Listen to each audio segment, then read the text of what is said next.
आज हम लोग नया चैप्टर स्टार्ट कर रहे हैं, रेस्पिरेशन इन द प्लांट्स। ठीक है, 11th के सिलेबस में 3 चैप्टर बाकी हैं अभी आपके पास। प्लांट ग्रोथ डेवलपमेंट बाकी है, रेस्पिरेशन बाकी है, बायोमोलिक्यूल बाकी है। ठीक है, 2 चैप्टर इधर पढ़ाए जाएंगे, बायोमोलिक्यूल आगे पढ़ाया जाएगा 12th वाले सिलेबस में। समझ में आ रहा है?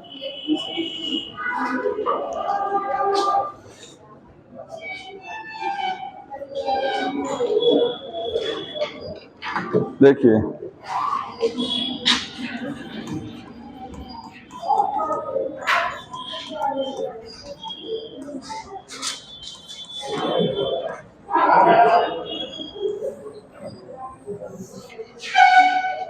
बहुत बड़ा चैप्टर नहीं है। ठीक है, वैसे तो खत्म करना है चैप्टर 5 लेक्चर में हमको, लेकिन ये 3 ही लेक्चर में बहुत ज्यादा हो जाएगा। समझ में आ रहा है? क्योंकि जो मॉड्यूल है, मॉड्यूल उसमें कुछ चैप्टर को उन्होंने ऐसा दे दिया है, जैसे एक चैप्टर दिया है एवोल्यूशन, उसको 3 लेक्चर में खत्म करना है, जबकि वो 3 क्या, वो 6 लेक्चर में कम से कम खत्म होगा। इधर जो टाइम बचा रहे हैं हम, उसको वहां फिनिश करेंगे। ठीक है, तो चैप्टर है देखिए, रेस्पिरेशन इन द प्लांट्स। हाँ, बिल्कुल बन जाएगा। अभी मैं इसके बाद क्वेश्चन, हमने लास्ट टाइम कहा था एक बुक लेके आया करिए, इसमें आपके ऑब्जेक्टिव क्वेश्चन टॉपिक वाइज दिए हों। कोई लाया है? तुमने कहा था लाने के लिए लास्ट टाइम।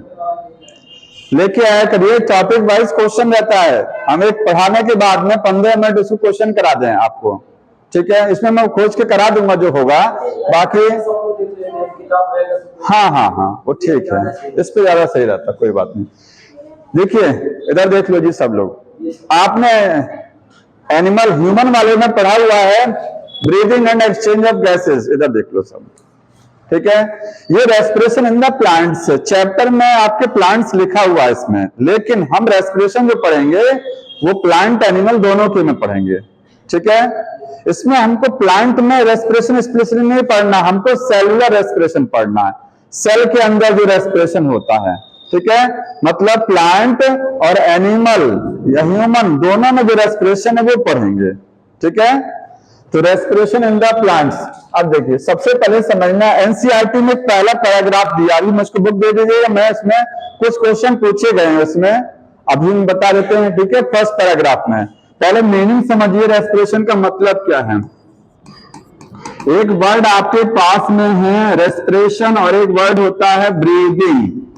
ठीक है, ब्रीदिंग, दोनों में कोई डिफरेंस है कि नहीं है?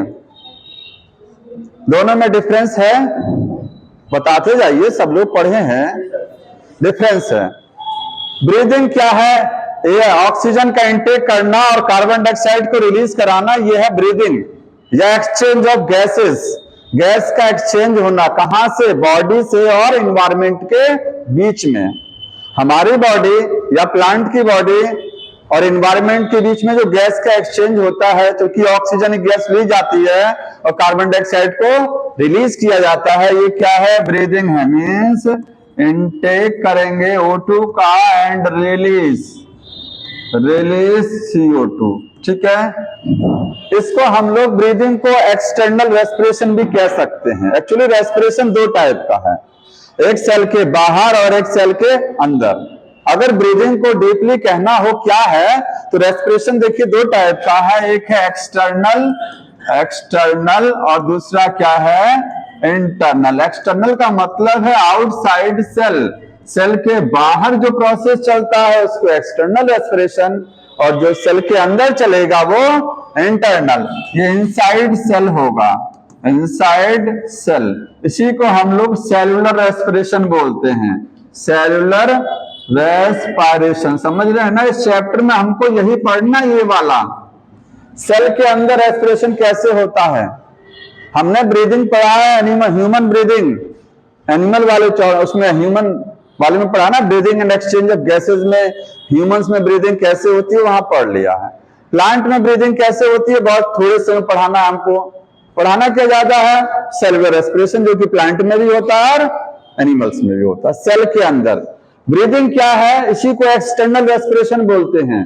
जो रेस्पिरेशन बाह्य श्वसन और आंतरिक श्वसन, हिंदी में कहते हैं आंतरिक श्वसन या कोशिकीय श्वसन, कोशिकीय श्वसन ये है और यही आंतरिक श्वसन भी है, सेल के अंदर चलने वाला।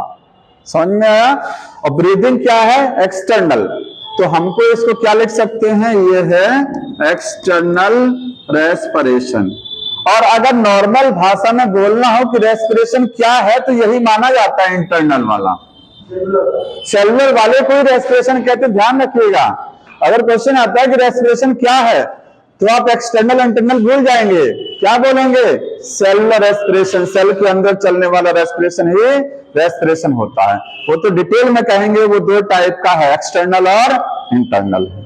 ठीक है।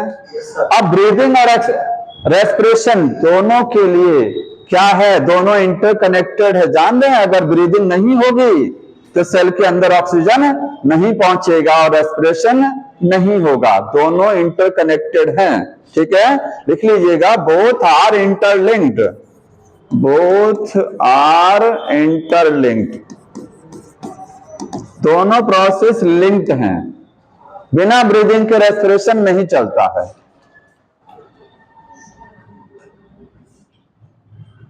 इतना तो सब जान रहे, वही एक पॉइंट है। कौन सा वाला? Both are interlinked. हो गया ये।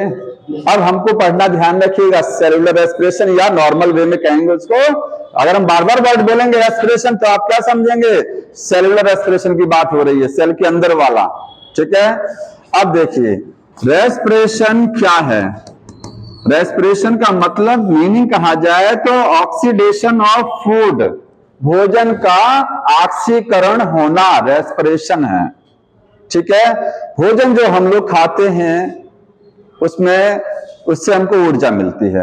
ऊर्जा मिलती है, कैसे मिलती है? भोजन डाइजेस्ट होता है, डाइजेशन के बाद ग्लूकोज बनता है और वो ग्लूकोज सेल के अंदर पहुंचता है, वहां जाकर के उसका ऑक्सीडेशन चालू होता है।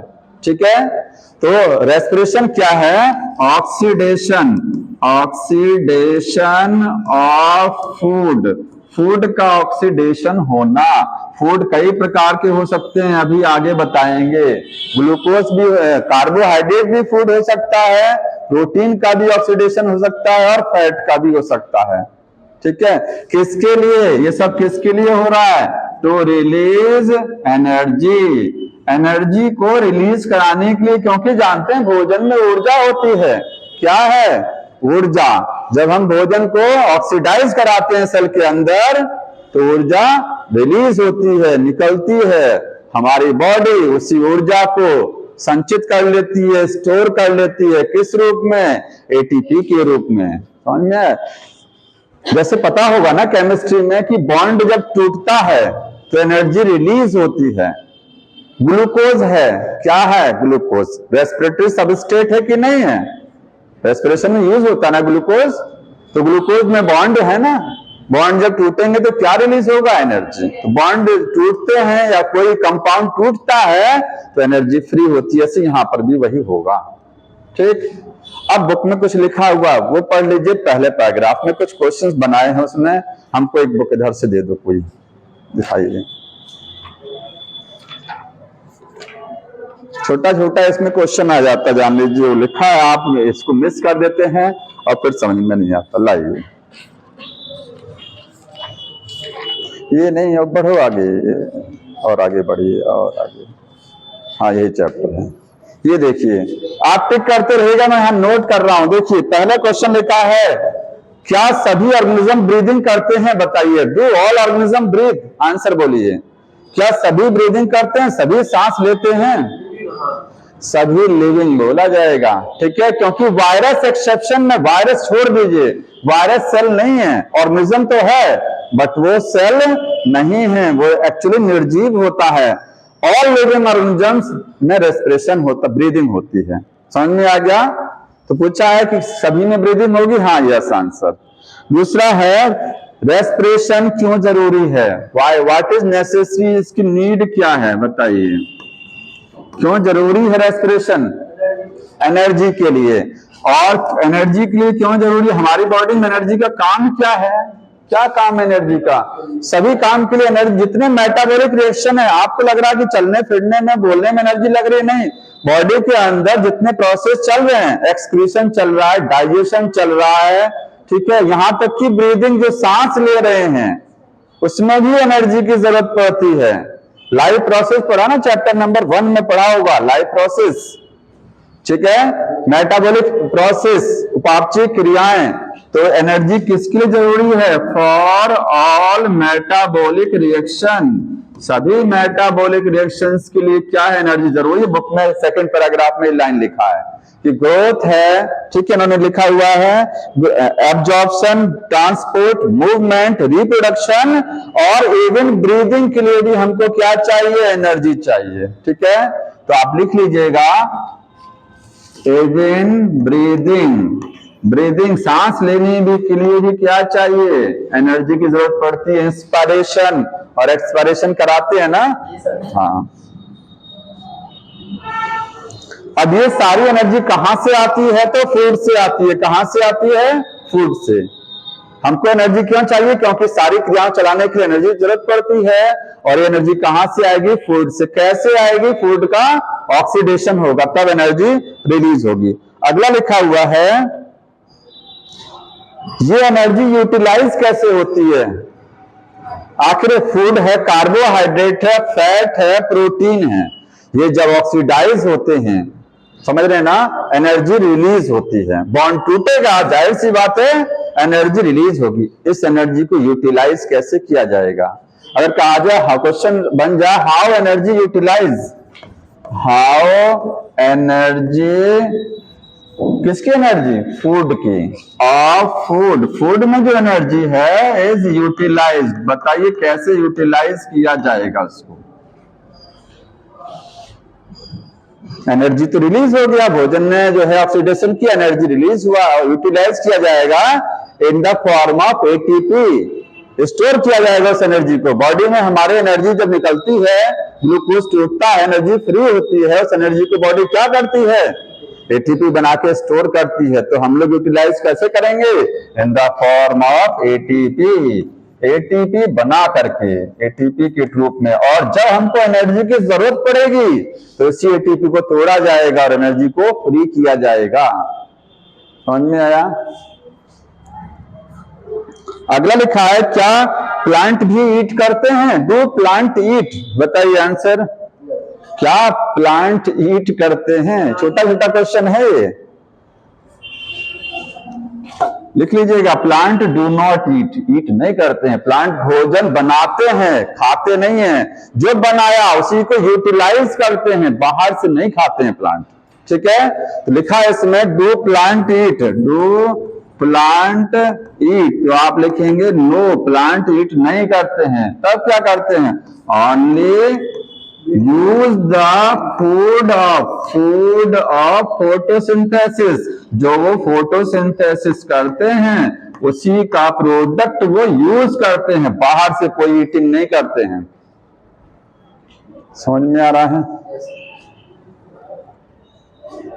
बाकी प्लांट के अलावा क्या, अब आगे बताइए, डू माइक्रोब ईट? क्या माइक्रोब ईट करते हैं? एनिमल्स तो ईट करते हैं, जाहिर, ठीक है, एनिमल्स ईट करते हैं फूड। माइक्रोब फूड ईट करते हैं कि नहीं? Microbes, do microbe eat food? सभी माइक्रोब ईट करते हैं। साइनोबैक्टीरिया को छोड़ दीजिए, जो भोजन बना रहा है वो ईट नहीं करेगा। जो भोजन नहीं, हिट्रोट्रॉपिक आप कह सकते हैं, ऑटोट्रॉपिक कभी ईटिंग नहीं करते हैं। चाहे वो माइक्रोब भी तो ऑटोट्रॉफिक होते हैं ना। ब्लूग्रीन एल्गी, साइनोबैक्टीरिया क्या है? माइक्रोब है ना।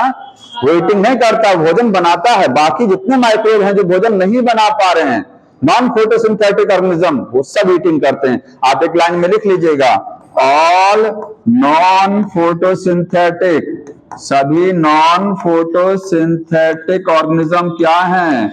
ईट फूड, फूड को ईट करते हैं।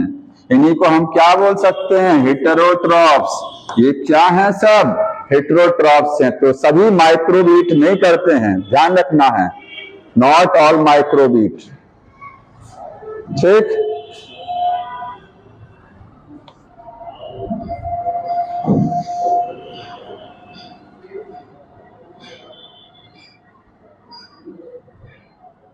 ये ले, इतना हो गया इसमें से, ठीक है। ये फर्स्ट पैराग्राफ बताना था, इसमें इतना हो गया। अब देखिए इसके बाद में एक आध इसमें क्वेश्चन दिया हुआ है, आपको बता दें थोड़ा सा।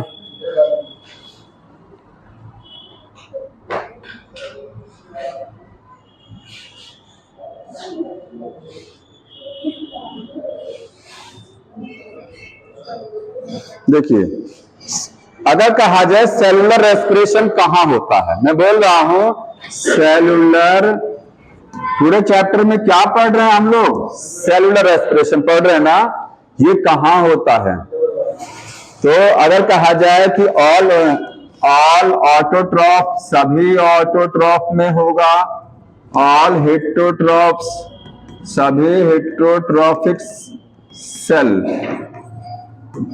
सभी ऑटोट्रॉफिक सेल में लिखिएगा, नहीं मैं क्वेश्चन पूछ रहा हूं, सभी ऑटोट्रॉफिक सेल में सेलुलर रेस्पिरेशन होता है, सभी हेटेरोट्रॉफिक सेल में सेलुलर रेस्पिरेशन होता है। क्या केवल ऑटोट्रॉफिक सेल में है या केवल हेटेरोट्रॉफिक में है कि दोनों में है? Both autotrophic and heterotrophic. Last option सुन लीजिए, both autotrophic and heterotrophic cell. बताइए, कोई भी सेल हो, चाहे ऑटोट्रॉफिक, जो भोजन बना रही है उसमें भी रेस्पिरेशन चल रहा है, प्लांट के लिए भोजन बनाती हैं उसमें भी श्वसन होता है, जो नहीं बनाती हैं उनमें होता है, लेकिन उनमें भोजन कहीं ना कहीं से आता तो है। रूट भोजन नहीं बनाती हैं, उनमें भोजन फ्लोएम के माध्यम से आता है ना। कहां से आता है? फ्लोएम के माध्यम से, लीफ से आएगा, भले भोजन नहीं बना रही हैं। रेस्पिरेशन सब में है, एवरी सेल। समझ में आया? वायरस को छोड़ करके, वायरस नहीं है क्योंकि वायरस सेल ही नहीं है, वायरस सेल नहीं है, ठीक। अब रेस्पिरेशन को देखिए, रेस्पिरेशन क्या है? ऑक्सीडेशन ऑफ फूड है, ऑक्सीडेशन ऑफ फूड बोलते हैं रेस्पिरेशन को, ठीक। रेस्पिरेशन के फीचर बता रहे हैं क्या क्या होता है रेस्पिरेशन में। कौन सा रेस्पिरेशन पढ़ रहे हैं हम लोग? सेलुलर वाला। रेस्पिरेशन एंजाइमेटिक प्रोसेस, एंजाइमेटिक समझते हैं? एंजाइम इन्वॉल्व होंगे, एंजाइमेटिक प्रोसेस है, ठीक है। इसी को आप कहेंगे मेटाबॉलिक रिएक्शन है, क्योंकि एंजाइम मेटाबॉलिज्म उपापचय क्रिया है, और रेस्पिरेशन क्या है? मेटाबॉलिक है, मेटाबॉलिक है प्रोसेस, एक मेटाबॉलिक पाथवे है रेस्पिरेशन। बताइए मेटाबॉलिक में कैटाबॉलिक है कि एनाबॉलिक है? दो होता है, कैटाबॉलिक होता है, ठीक है। तो ये आप कह सकते हैं ये है कैटाबॉलिक। रेस्पिरेशन में एनर्जी रिलीज होती है, एनर्जी रिलीज होती है, ठीक है। टूटता है, ग्लूकोज बड़ा कंपाउंड टूट करके कार्बन डाइऑक्साइड और वाटर बनाएगा, इसीलिए वो कैटाबॉलिज्म है। जहां दो छोटी चीजें मिलकर के एक बड़ा कंपाउंड बनाती हैं वो एनाबॉलिज्म होता है। जैसे फोटोसिंथेसिस में कार्बन डाइऑक्साइड और वाटर मिलता है तो ग्लूकोज बनता है, छोटा चीज मिलकर बड़ा चीज बना रहा है, ठीक है। तो कैटाबॉलिक है, समझ में आया? और कैटाबॉलिक में एनर्जी रिलीज होती है, ध्यान रखना है। जो प्रोसेस कैटाबॉलिक होते हैं वहां एनर्जी रिलीज होती है, जो एनाबॉलिक है वहां एनर्जी यूज होती है।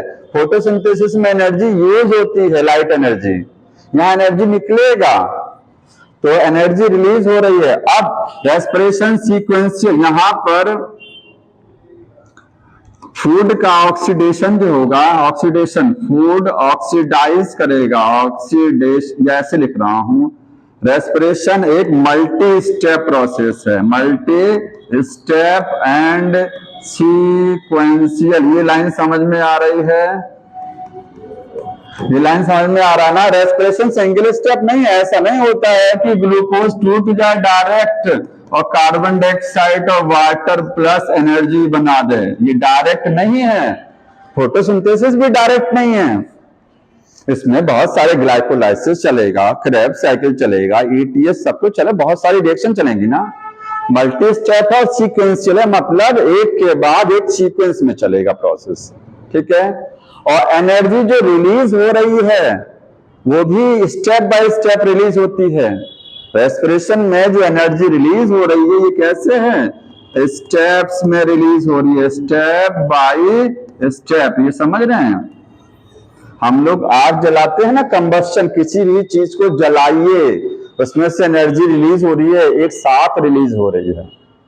रेस्पिरेशन में आपको पता होना चाहिए, ग्लूकोज जब टूटता है, ग्लूकोज ऑक्सीजन की मदद से तो कितना एनर्जी रिलीज करता है, 38 एटीपी रिलीज करता है कि नहीं करता है? इतना एनर्जी मुक्त होती है, इतना तो बनता है ना। ये एनर्जी एक बार में नहीं बन रही है, ये स्टेप्स में बन रही है, थोड़ा थोड़ा एनर्जी। कुछ एनर्जी ग्लाइकोलाइसिस में बनेगा, कुछ कहां बनेगा, क्रेब्स साइकिल में बनेगा, कुछ वो बीच में लिंक रिएक्शन है उसमें बनेगा। समझ में आ रहा ना? एक बार में नहीं बनती है कोई। अब यहां से क्वेश्चन ये बनता है कि रेस्पिरेशन में एनर्जी स्टेप बाय स्टेप क्यों बनती है, इसका रीजन बता दीजिए कोई। एक बार में सारी एनर्जी क्यों नहीं बन जाती है 38, क्यों स्टेप बाय स्टेप बनता है? बता जी कोई। नहीं, प्रोटीन सिंथेसिस आंसर नहीं है इसका। ये स्टेप में एनर्जी बनती है। आंसर इसका ये है कि ताकि हमारी या प्लांट की बॉडी या किसी भी जीव की बॉडी उस एनर्जी को प्रॉपरली यूटिलाइज कर सके। जैसे आपको एक साथ 1 लाख रुपया दे दिया जाएगा तो उड़ा के बहुत जल्दी खत्म कर देंगे, 1 दिन 2 दिन में खत्म हो जाएगा, ठीक है, बचेगा नहीं कुछ। आप उसको आप उसको जो है स्टोर नहीं कर पाएंगे उस पैसे को। और आपके पास थोड़ा थोड़ा पैसा दिया जाए आपको तो आप उसको अच्छे से यूटिलाइज करेंगे कि नहीं करेंगे? 1 लाख एक बार में दे दिया जाएगा तो कहीं अनाप शनाप भी यूज किया जा सकता पैसा, नहीं, काम की जगहों पर छोड़ करके बेवजह जगहों पर यूज हो सकता है। लेकिन थोड़ा थोड़ा दिया जाएगा तो आप उसको काम में यूज करेंगे। ऐसी हमारी बॉडी या प्लांट में भी यही, सारी बॉडी में यही सिस्टम है।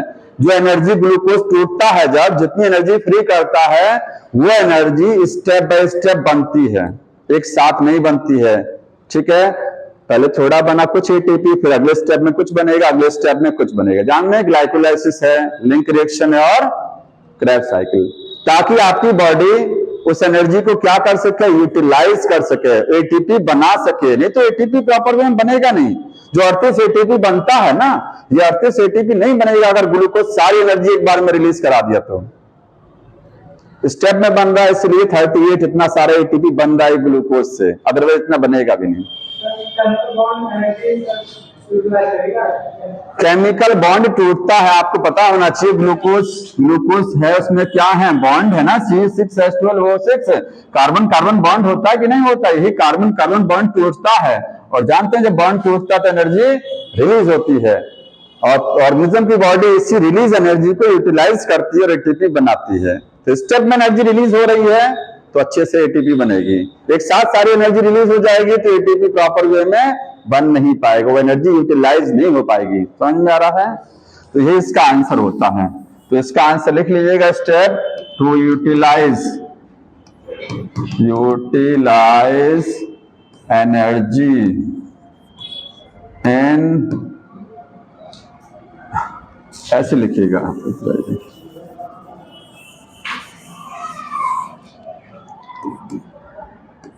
to increase efficiency of utilization of energy released by food।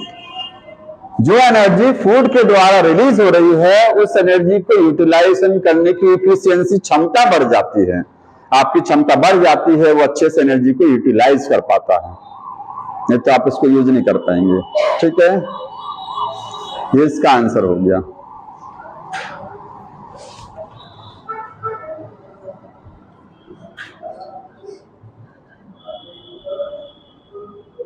अब अगर कहा जाए एनर्जी किस लेवल पर बनती है, देखिए एनर्जी कहां बनती है।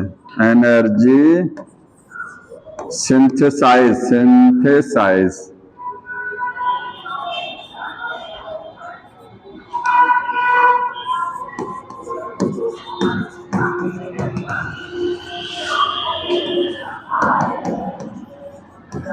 बताइए।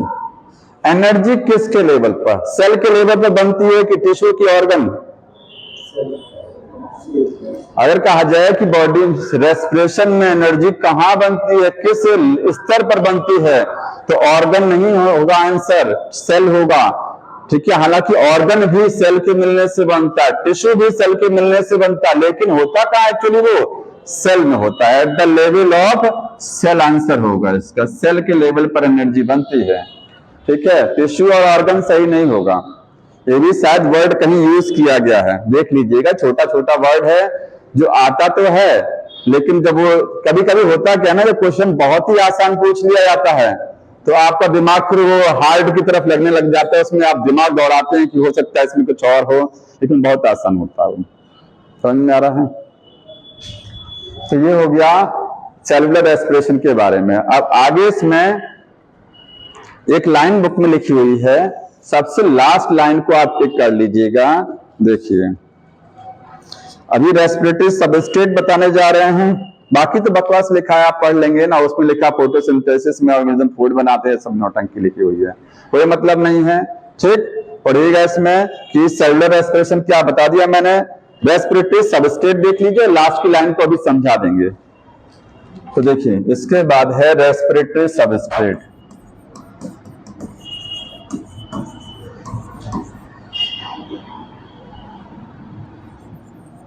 इसका मतलब समझ रहे हैं, रेस्पिरेशन में कौन कौन से सबस्ट्रेट यूज होते हैं। तो ध्यान दीजिएगा, कार्बोहाइड्रेट यूज होगा, कार्बोहाइड्रेट से रेस्पिरेशन हो सकता है, प्रोटीन से हो सकता है रेस्पिरेशन, फैट से हो सकता है, और लास्ट में ऑर्गेनिक एसिड। ऑर्गेनिक एसिड का एग्जांपल समझ रहे हैं? ऑर्गेनिक एसिड समझते हैं ना, ऐसा एसिड जिसमें कार्बन होता है। CH3COOH क्या है? ऑर्गेनिक एसिड है कि नहीं है? है ना। पायरुविक एसिड क्या है? ऑर्गेनिक, HCl अनऑर्गेनिक एसिड होता है। ठीक है, तो ऑर्गेनिक एसिड भी रेस्पिरेटरी सबस्ट्रेट के तौर पे यूज किया जा सकता है रेस्पिरेशन में। जैसे आप जानते हैं पायरुविक एसिड बनता है ना रेस्पिरेशन में पायरुविक एसिड। अगर मान लीजिए ग्लूकोज अवेलेबल नहीं और पायरुविक एसिड उपलब्ध है, तो उस पायरुविक एसिड से भी श्वसन हो सकता है। Alpha ketoglutaric acid, Krebs cycle पढ़ा सबने ना, क्रेब्स साइकिल पढ़ा हुआ है, ध्यान सुनते रहिएगा। क्रेब्स साइकिल में जैसे मान लीजिए आप बोलते हैं ग्लूकोज रेस्पिरेटरी सबस्ट्रेट है, ग्लूकोज से क्या बनता है? पायरुविक एसिड बनता है ना। पायरुविक एसिड से क्या बनेगा? एसिटाइल कोएंजाइम में, और वो एसिटाइल कोएंजाइम में से क्रेब्स साइकिल चलेगा। यहां तक आ रहा समझ में? पढ़े ना, क्रेब्स साइकिल चलती है, बीच में बनता है अल्फा कीटोग्लूटारिक एसिड, एक इंटरमीडिएट बनता है।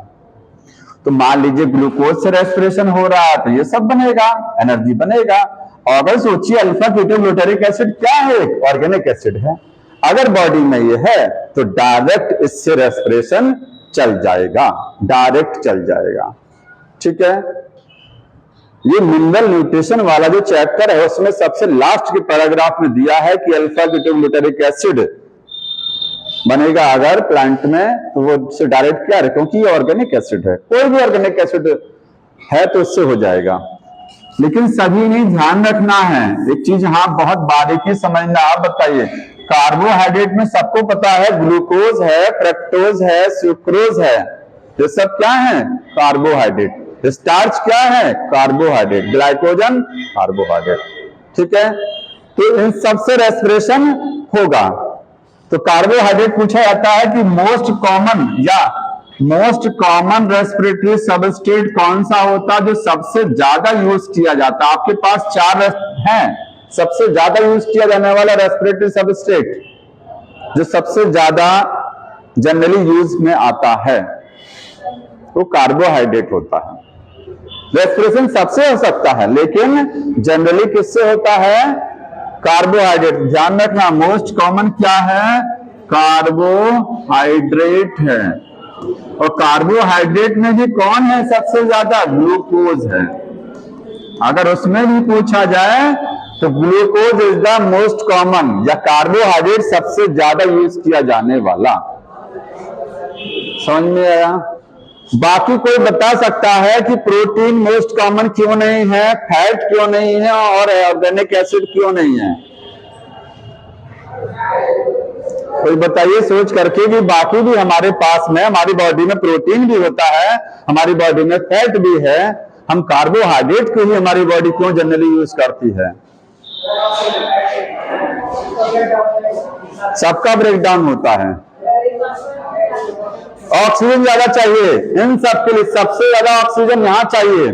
सबसे ज्यादा एनर्जी कौन रिलीज कराता है? सबसे ज्यादा फैट। नोट कर लीजिएगा, हाईएस्ट एनर्जी रिलीज होती है, highest amount of energy. Fat जब टूटेगा तो सबसे ज्यादा एनर्जी फैट के ब्रेकडाउन से रिलीज होती है, लेकिन फिर भी हमारी बॉडी फैट को प्रीफर नहीं करती है प्लांट की। क्यों?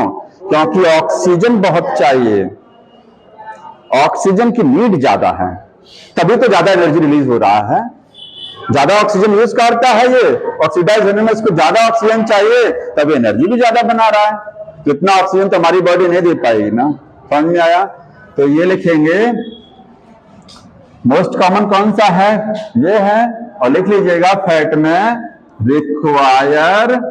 रिक्वायर हाईएस्ट या लिखिएगा लार्ज अमाउंट ऑफ O2। इसीलिए प्रोटीन में इससे कम O2 चाहिए, क्योंकि वो एनर्जी कम, सबसे कम एनर्जी कौन रिलीज कराएगा? ग्लूकोज। ठीक है, अब ये हो गया इतना। अब प्रोटीन और फैट का ब्रेकडाउन कब होता है? पहले देखिए, कार्बोहाइड्रेट ब्रेकडाउन करेगा, प्रोटीन और फैट ब्रेकडाउन कब करते हैं? कब ऑक्सीडाइज होते हैं? जानते हैं कब ऑक्सीडाइज होते हैं? हाँ, नहीं पता है? आप खाना खा रहे हैं, क्या चीज यूज हो रही है आपकी बॉडी में? ग्लूकोज रेस्पिरेशन में इन्वॉल्व हो रहा है। प्लांट में ग्लूकोज चल रहा है, प्रोटीन फैट का ब्रेकडाउन करेगा जब फास्टिंग रखेंगे, व्रत रखेंगे, तब जब ग्लूकोज खत्म हो जाएगा। ग्लूकोज खत्म, बॉडी में आपके ग्लाइकोजन है कि नहीं है? वो ग्लाइकोजन भी खत्म, तो फिर फैट और प्रोटीन की बारी आती है। समझ में आया? तो फास्टिंग जब ज्यादा लंबी हो जाती है तो प्रोटीन टूटती है, क्योंकि ग्लूकोज आपका स्टोर खत्म हो रहा है। तो फैट और प्रोटीन ब्रेकडाउन करता है, एनर्जी रिलीज करता है, क्योंकि एनर्जी तो चाहिए लास्ट समय तक, मरते दम तक एनर्जी चाहिए बॉडी को। समझ में आया? तो कहीं ना कहीं से तो ऊर्जा लेनी ही पड़ेगी, तो कहां से मिलेगा फिर लास्ट में?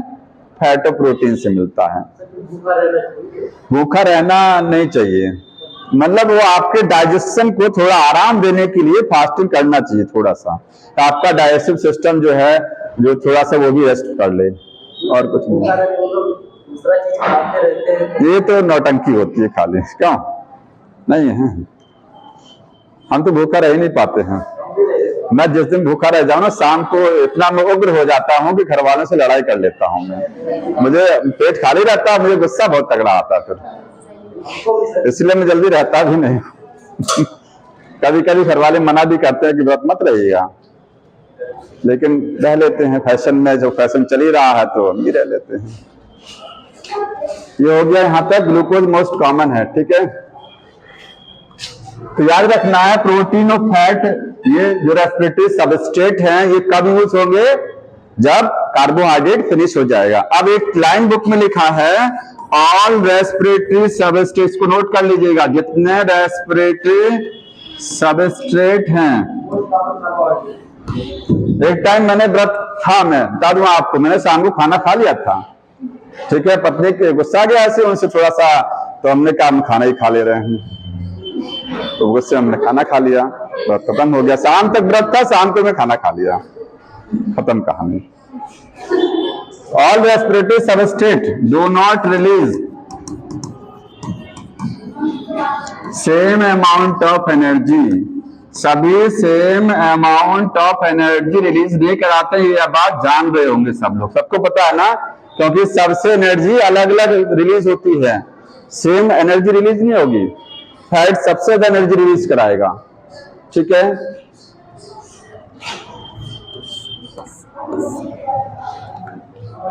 और ऑर्गेनिक एसिड में लिखिएगा कि सभी ऑर्गेनिक एसिड रेस्पिरेटरी सबस्ट्रेट की तरह काम नहीं करते हैं।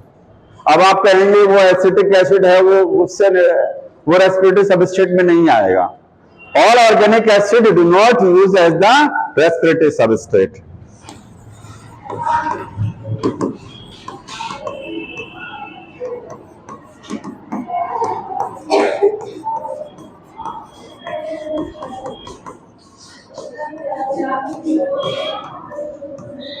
शायद बुक में एक लाइन लिखा है सम करके, देखिएगा, मैं आपको पढ़ा दे रहा हूं, नहीं मिस हो जाएगी वो लाइन कहीं। बताइए। हाँ, प्रोटीन से जब रेस्पिरेशन होता है उसको बोलते हैं प्रोटोप्लाज्मिक रेस्पिरेशन, क्योंकि प्रोटोप्लाज्म साइटोप्लाज्म थोड़ा डिफरेंस तो है, लेकिन प्रोटोप्लाज्म में मेनली होता क्या है, अगर कहा जाए हम मेनली क्या चीज है इसमें, प्रोटीन सबसे ज्यादा होती है ना। सेल के अंदर सबसे ज्यादा क्या मिलता है देखने को, प्रोटीन। क्यों? क्योंकि एंजाइम सब क्या है, प्रोटीन, और सेल में बहुत सारे एंजाइम होते हैं, इसलिए सेल में सबसे ज्यादा प्रोटीन्स होती हैं। और कार्बोहाइड्रेट के द्वारा फ्लोटिंग रेस्पिरेशन होता है, सॉरी फैट के द्वारा फ्लोटिंग रेस्पिरेशन बोलते हैं उसको। हाँ, फ्लोटिंग रेस्पिरेशन, हाँ वो सब पुराना क्वेश्चन है। एक लिख लीजिएगा कि एक चीज और देखिए, आपके पास कंपाउंड कितने हैं, दो टाइप के होते हैं, ऑर्गेनिक होता है और इनऑर्गेनिक। कभी इनऑर्गेनिक कंपाउंड रेस्पिरेशन में पार्टिसिपेट नहीं करता है, समझ रहे हैं इस चीज को। इनऑर्गेनिक का मतलब HCl हो गया, है कि नहीं है, वाटर है ना इनऑर्गेनिक। ये सब कभी भी रेस्पिरेशन में यूज नहीं होते, केवल ऑर्गेनिक ही यूज होगा। कारण बता सकते हैं, यहां लिखिएगा ओनली ऑर्गेनिक कंपाउंड, केवल क्या है, ऑर्गेनिक कंपाउंड ही, compound use as respiratory substrate. ये सब बुक में लाइनें लिखी हैं, केवल ऑर्गेनिक कंपाउंड ही, इनऑर्गेनिक नहीं होगा, ठीक है, केवल ऑर्गेनिक यूज होता है रेस्पिरेटरी सबस्ट्रेट। जानते हैं आंसर क्यों? क्योंकि रेस्पिरेशन में कार्बन डाइऑक्साइड रिलीज होता है कि नहीं होता है, होता है ना। तो अगर इनऑर्गेनिक यूज होगा तो इनऑर्गेनिक में तो कार्बन है ही नहीं है, तो CO2 बनेगा कहां से फिर, तो कार्बन तो होना चाहिए ना। इसलिए ऑर्गेनिक कंपाउंड ही रेस्पिरेटरी सबस्ट्रेट यूज होता है, क्योंकि उसमें कार्बन होता है। आंसर क्या है, बिकॉज इट कंटेन कार्बन, इसमें क्या है, कार्बन है, और उसी कार्बन से क्या बनेगा, उसी से बनेगा CO2। समझ में आया? अब दूसरा चीज है कि ठीक है ऑर्गेनिक यूज होता है, क्या सभी ऑर्गेनिक कंपाउंड यूज होते हैं? तो सभी नहीं होते हैं। बॉडी में बहुत सारे ऑर्गेनिक कंपाउंड, विटामिन, विटामिन क्या है, ऑर्गेनिक है कि इनऑर्गेनिक, बताइए। विटामिन क्या होता है, ऑर्गेनिक है कि इनऑर्गेनिक? ऑर्गेनिक होते हैं विटामिन। हार्मोन्स क्या है, ऑर्गेनिक है ना, हार्मोन्स प्रोटीन होते हैं, प्रोटीन ऑर्गेनिक होता है। तो हार्मोन है, विटामिन है, ये सब कभी यूज नहीं होते हैं रेस्पिरेशन में, इनसे एनर्जी नहीं बन सकती है। इसलिए मैं कह रहा हूं कि सभी ऑर्गेनिक कंपाउंड, ऑर्गेनिक तो होगा ठीक है, ऑर्गेनिक से एनर्जी बनती है, लेकिन सभी ऑर्गेनिक कंपाउंड रेस्पिरेशन में यूज नहीं होते हैं। लिखिएगा नॉट ऑल, ये दोनों लाइनें बहुत इंपॉर्टेंट लाइनें हैं। Not all organic compound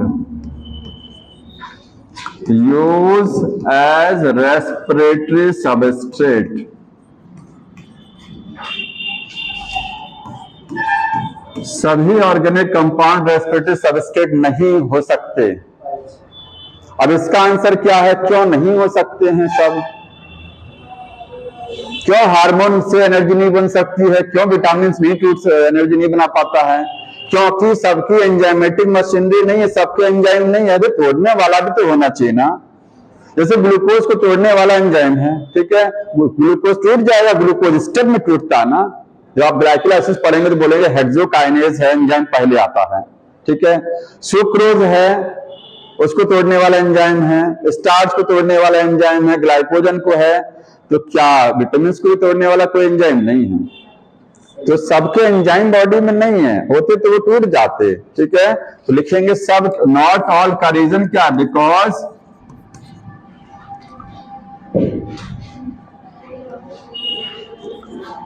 no enzymatic machine, no enzymes are found, for other.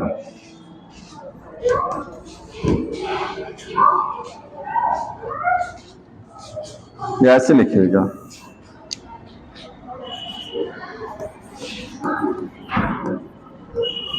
Enzymatic machinery absent for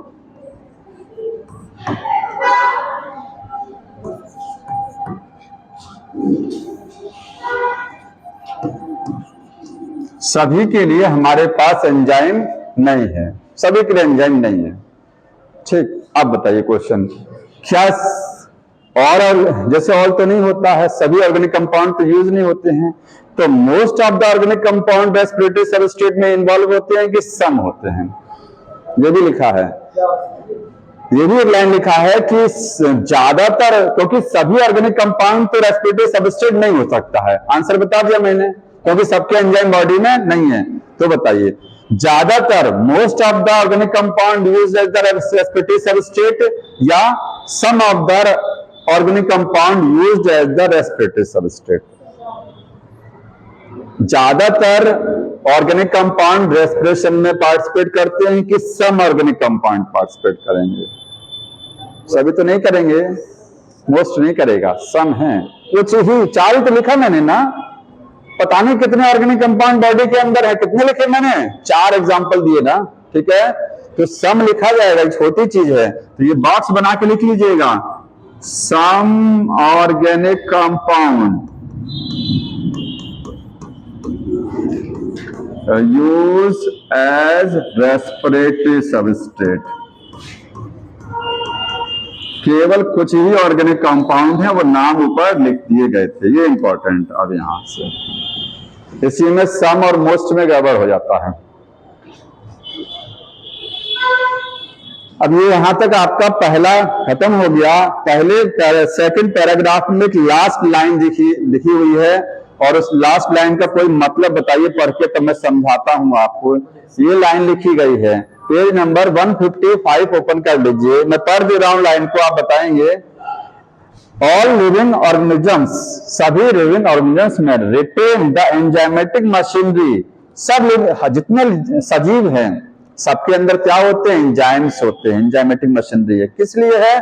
to partially oxidise glucose, अभी मैं बताता हूं पार्शियली क्या है। Without the help of oxygen, ठीक है, बिना ऑक्सीजन के ग्लूकोज को यूटिलाइज करने की क्षमता है। ये कहां गया? ये नहीं है, ये वाला है, ये वाला पेज नंबर 154 पर आइए, मिस हो गया है। 154 पर आइएगा, लास्ट लाइन है, देखिए मिला आपको।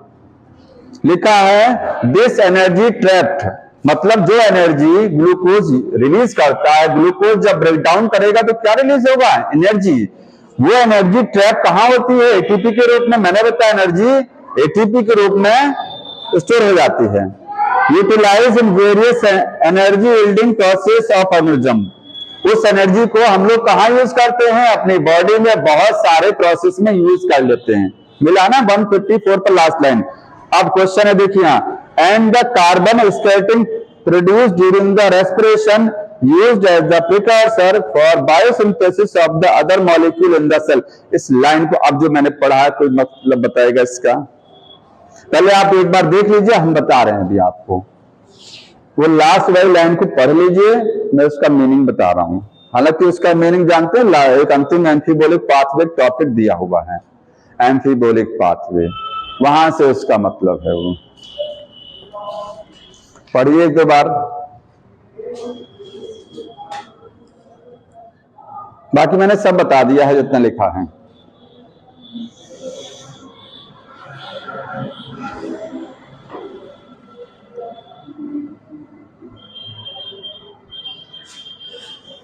नहीं समझ में आ रहा है? कुछ बुक ही नहीं है तो फिर क्या है उसका मतलब?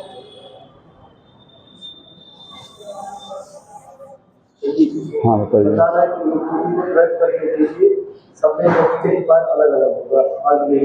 अलग अलग होगा, carbon skeleton produce during respiration precursor of biosynthesis. देखिए इसका मतलब सीधा से जान लीजिए ये है, उस लाइन को अंडरलाइन कर लीजिएगा, मैं लिख देता हूं यहाँ पर। सबको पता है ग्लूकोज से बनेगा पायरुविक एसिड बनेगा ना, इतना आता है सबने। पायरुविक एसिड से एसिटाइल कोएंजाइम में, अब यहाँ से क्या चालू होता है, क्रेब्स साइकिल चालू होता है ना। क्रेब्स साइकिल स्टार्ट होता है तो यही क्रेब्स साइकिल ही बनेगा, चलेगा ना। क्रेब्स साइकिल में बीच बीच में कुछ कंपाउंड बनते हैं, alpha ketoglutaric acid, succinic acid, fumaric acid, malic acid सब बनता है ना। अब क्रेब्स साइकिल के जो इंटरमीडिएट हैं, ये जो इंटरमीडिएट हैं, कार्बन स्केलेटन का मतलब समझ रहे हैं? कार्बन स्केलेटन का मतलब क्या है पहले बताइए। ऐसा ऑर्गेनिक कंपाउंड जिसमें कार्बन, ऑर्गेनिक है तो कार्बन होगा ही, जाहिर सी बात है। कार्बन का बना हुआ, कार्बन की चेन का बना हुआ कोई एक कंपाउंड, उसको बोलते हैं carbon skeleton. For example glucose क्या है, ग्लूकोज भी कार्बन स्केलेटन है। ये पायरुविक एसिड क्या है, ये भी कार्बन स्केलेटन है। जिसमें कार्बन की एक चेन होती है वो सब कार्बन स्केलेटन में आएंगे। लेकिन ये कह रहा है, फिर से देखिए, रेस्पिरेशन में हमको मिलता क्या है, हम बोलेंगे एनर्जी मिलता है। कौन सी एनर्जी मिलती है, एटीपी बनती है ना। ये शुरुआत में उसने लिखा कि रेस्पिरेशन में एनर्जी, हम लोग जो एनर्जी फ्री होती है उसको एटीपी के रूप में यूज करते हैं। अब और बोल रहा है कि रेस्पिरेशन में जो प्रिकर्सर हैं या जो कार्बन स्केलेटन है जो बीच बीच में बन रहे हैं, बीच बीच में, ठीक है, वो कहां बनते हैं, चले क्रेब्स साइकिल में। इनको यूज किया जा सकता है। आप एक चीज जान लीजिए, रेस्पिरेशन में हम एनर्जी तो लेते ही हैं, साथ में रेस्पिरेशन के द्वारा कुछ चीजें हम बना भी ले जाते हैं। तो केवल इतना ही जान रहे होंगे अभी तक ना कि रेस्पिरेशन में होता क्या है, ग्लूकोज या कोई भी फूड टूटता है, ऑक्सीडाइज करता है और क्या बनता है, एनर्जी। इतना तक केवल सीमित है आपका ज्ञान ना, ये तो जानते हैं। लेकिन रेस्पिरेशन में जब आप पढ़ेंगे क्रेब्स साइकिल पढ़ेंगे ना, तो क्रेब्स साइकिल में ये भी पढ़ा जाएगा कि क्रेब्स साइकिल में जो बीच के प्रोडक्ट बन रहे हैं, इन प्रोडक्ट से क्या बना सकते हैं, कुछ अमीनो एसिड बन जाते हैं। किससे, इन्हीं प्रोडक्ट से बन जाते हैं, बन सकते हैं, ठीक है। तो रेस्पिरेशन में वास्तविक रूप से वो कैटाबोलिक के साथ साथ एनाबोलिक भी है। अभी तक यही पढ़ा ना, रेस्पिरेशन कैसा है, कैटाबोलिक है। बड़ी चीज टूट रही है ना, लास्ट में आपको मिलता क्या है, जब रेस्पिरेशन पूरा खत्म हो जाता है तो क्या बनता है, कार्बन डाइऑक्साइड और वाटर बनता है। लेकिन रेस्पिरेशन में बीच के जो प्रोडक्ट हैं वो क्या कर सकते हैं, वो कुछ चीजें बना भी सकते हैं, बड़ी चीज भी बना सकते हैं। अमीनो एसिड बन जाते हैं, इनसे बायोसिंथेसिस हो जाती है कुछ प्रोडक्ट की, लगे हाथ कुछ और बन जाता है, ठीक है। इसीलिए ये एनाबोलिक भी है, जहां कोई चीज बनती है वो एनाबोलिक होता है। तो रेस्पिरेशन कैटाबोलिक भी है और एनाबोलिक भी है। और रेस्पिरेशन में कौन सा, केवल क्रेब्स साइकिल है, बाकी सब नहीं। हाँ क्या कर रहे हैं, समझ में आ रहा लाइन अब ये। तो यहां तक ये फिनिश हो गया। अब देखिए, हाँ बताइए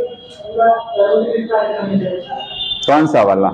हाँ क्रेब्स साइकिल ध्यान रखना, केवल एरोबिक रेस्पिरेशन में है, एनारोबिक में क्रेब्स साइकिल नहीं चलती, अभी बता रहे हैं। अगला लिखा है, हेडिंग लिखा हुआ, डू प्लांट रेस्पायर। क्या प्लांट में रेस्पायर की ब्रीथ, ब्रीथ लिखा है, कोई बात नहीं। क्या प्लांट में ब्रीदिंग होती है, बताइए। क्या प्लांट में ब्रीदिंग होती है, होती है। मैंने कहा ब्रीदिंग सब में होगा, सभी में ब्रीदिंग होगी। अरे वो सांस नहीं लेगा, ब्रीदिंग ऑर्गन ना है या नहीं अलग चीज है, स्पेशल ब्रीदिंग सब में है, सब ऑक्सीजन लेते हैं, ठीक है। जो एनारोबिक हैं वो ऑक्सीजन नहीं लेते हैं, लेकिन वो कार्बन डाइऑक्साइड रिलीज कराते हैं। समझ में आया, तो रिलीज तो करा रहे हैं ना। मान लीजिए पढ़ा होगा आपने, श्वसन दो प्रकार का होता है, एक वायवीय श्वसन और एक अवायवीय। वायवीय में क्या होता है, ऑक्सीजन यूज की जाती है। अवायवीय में होता है कि ऑक्सीजन के बिना जो है, ऑक्सीजन की एब्सेंस में श्वसन हो जाता है। तो उसमें भी तो कार्बन डाइऑक्साइड निकलती है ना, तो कार्बन डाइऑक्साइड निकल के बाहर ही तो जाएगी ना, कहां जाएगी, बाहर जाएगी। इसका मतलब ब्रीदिंग क्या है, सभी में, प्लांट में भी ब्रीदिंग होती है। लेकिन प्लांट में स्पेशल ब्रीदिंग ऑर्गन नहीं होता है, जैसे हमारे में नोज है और ट्रैकिया है, सांस की नली है, बढ़िया लंग्स हैं, वो सब प्लांट में नहीं है। स्पेशल ब्रीदिंग ऑर्गन नहीं है, उसमें स्टोमेटा है, लेंटिसेल होता है। ठीक है, तो यहां लिखेंगे ब्रीदिंग तो है, यस है, बट नो स्पेशल, कोई स्पेशल ब्रीदिंग ऑर्गन नहीं है। नोट भी करते रहिएगा, कोई स्पेशल ब्रीदिंग ऑर्गन प्लांट में होता नहीं है। ठीक है, तो होता क्या है, रेस्पिरेशन या ब्रीदिंग किससे होती है, ब्रीदिंग बाय, बोलेंगे किससे होता है, स्टोमेटा, स्टोमेटा, और किससे होता है, लेंटिसेल से। अब स्टोमेटा आपको पता कहां कहां होते हैं, लीफ पर होते हैं, लेंटिसेल स्टेम और रूट पर होते हैं। लेंटिसेल क्या, लेंस के आकार की ओपनिंग होती है, लेंस शेप, ये आपको स्टेम में मिलेंगे और रूट्स में मिलेंगे। ठीक है, ये गैस का एक्सचेंज कराते हैं। अब क्वेश्चन है कि प्लांट में स्पेशल ब्रीदिंग ऑर्गन क्यों नहीं होते हैं, हमारी तरह क्यों नहीं है प्लांट में ऐसे ब्रीदिंग ऑर्गन। ठीक है, तो स्पेशल ब्रीदिंग ऑर्गन क्यों, या प्लांट और एनिमल के रेस्पिरेशन में क्या अंतर होता है, ऐसी समझ लीजिए। ठीक है, चाहे स्पेशल ब्रीदिंग ऑर्गन क्यों नहीं है प्लांट में, या प्लांट और हमारे ब्रीदिंग में एनिमल में क्या अंतर है, तो ये लिखेंगे प्लांट ब्रीदिंग, जो प्लांट में ब्रीदिंग होती है डिफर करती है, डिफर फ्रॉम एनिमल्स से। या प्लांट में मैं ब्रीदिंग हटा के सीधे मैं रेस्पिरेशन लिख रहा हूं, क्योंकि ब्रॉड टर्म है रेस्पिरेशन। प्लांट का रेस्पिरेशन और एनिमल का रेस्पिरेशन डिफर होता है। ठीक है, वो सेलुलर तो सेम है, सेलुलर वाला क्या है, सेम है, सेल के अंदर सब में सेम चलेगा, बाकी सब सिस्टम अलग। देखिए पहला डिफरेंस क्या है, प्लांट में ब्रीदिंग ऑर्गन स्पेशल क्यों नहीं होती, क्योंकि प्लांट में एनर्जी की जरूरत कम पड़ती है, हमको एनर्जी की जरूरत ज्यादा है, तो हम ज्यादा ऑक्सीजन लेंगे, प्लांट को कम ऑक्सीजन से भी काम चल जाता है, क्योंकि ये बेचारे एक जगह खड़े रहते हैं, हिलना डुलना है नहीं ज्यादा, हिलेगा भी तो खुद नहीं हिलेंगे, हवा हिलाएगी, अपने मन से हिलना नहीं है, अपने मन से नहीं हिलना है। अपने मन से कौन, अपने मन से मूवमेंट होता है, वो कब होता है, वो लाइट की डायरेक्शन में, फोटोट्रॉपिज्म और थिग्मोनास्टिक मूवमेंट, वो टच मी नॉट वाला सिस्टम होता ना, सोई मोई वाला, वो अपने मन वाला है, बाकी सब एक्सटर्नल हो रहा है। तो प्लांट में एनर्जी की रिक्वायरमेंट कम है, इसीलिए विशेष कोई ऑर्गन नहीं होता है। तो पहले लिखेंगे डिमांड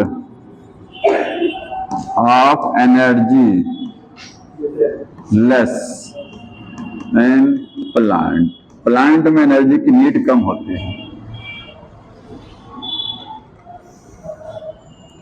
दूसरा अंतर है, दूसरा डिफरेंस समझ लीजिए कि प्लांट में नाक क्यों नहीं बनाया नेचर ने, हमारे अंदर नोज, एनिमल्स के अंदर नोज बना दिया है, क्योंकि हम लोग स्किन से सांस नहीं ले सकते हैं। ठीक है, एक ही जगह है सांस लेने की, वो क्या है, नोज है, इसलिए नोज बनाया है। अगर हम स्किन से सांस ले रहे होते तो शायद हमारे अंदर नोज नहीं होती। ठीक, तो प्लांट में ऐसा नोज वगैरह क्यों नहीं होता, क्योंकि प्लांट की पूरी बॉडी अपनी ऑक्सीजन की डिमांड को खुद पूरा करती है। लीफ अलग सांस ले रही है ऑक्सीजन, रूट अलग ऑक्सीजन ले रही है, स्टेम अलग से ऑक्सीजन ले रहा है, किसी का किसी से लेना देना नहीं है। ये नहीं होता कि लीफ को ऑक्सीजन पहुंचानी है, रूट में नहीं। ठीक है, हाँ, तो दूसरा लिखेंगे all parts of plant, plant के जितने भी पार्ट्स हैं फुलफिल, पूरा करते हैं, ठीक है, या कंप्लीट करते हैं, कंप्लीट ओन, अपनी own oxygen requirement by itself, खुद पूरा करते हैं, किसी से ऑक्सीजन नहीं लेते हैं वो। इसीलिए वहां पर एक रास्ता नहीं बना ऑक्सीजन भेजने का, बहुत सारे जगह से ऑक्सीजन जाती है, इसलिए वहां कोई स्पेशल रेस्पिरेटर की जरूरत ही नहीं है। तीसरा चीज होता है, हमारे अंदर ब्लड है। क्यों है ब्लड, ब्लड के केवल दो ही मेन काम, तो बहुत सारे हैं। ब्लड का काम ये है कि मेन ऑक्सीजन को लंग से सेल तक पहुंचाना, और जो डाइजेशन में जो ग्लूकोज इंटेस्टाइन में एब्जॉर्ब हुआ है, उस ग्लूकोज को इंटेस्टाइन से पूरी बॉडी में सर्कुलेट। प्लांट में ऐसा कोई सिस्टम नहीं, ऑक्सीजन को सर्कुलेट नहीं कराना पड़ता है। प्लांट में ऑक्सीजन एक सेल से दूसरे सेल में जाती है कि नहीं जाती है? सही है। प्लांट में ऑक्सीजन, जो प्लांट ऑक्सीजन ले रहा है स्टोमेटा से, एल-एन-टी सेल से, वो ऑक्सीजन एक सेल से दूसरी सेल में जाती है या नहीं जाती है? हाँ, अरे वही ऑक्सीजन तो ले रहा ना रेस्पिरेशन में, वो ऑक्सीजन एक सेल से दूसरी सेल में पहुंचाई जाती है, या एक सेल छोड़िए, एक जगह से दूसरी जगह ऑक्सीजन का ट्रांसपोर्ट होता है कि नहीं होता, ये बताइए। O2 का ट्रांसपोर्ट प्लांट में होता है कि नहीं? हमारी बॉडी में तो होता है, O2 यहां तक लंग्स तक आएगा, इसके बाद ये ऑक्सीजन पूरी बॉडी में रन करा दिया जाएगा। प्लांट में ऐसा O2 ट्रांसपोर्ट है या CO2 ट्रांसपोर्ट है कि नहीं है? होता है, डिफ्यूजन से होता है।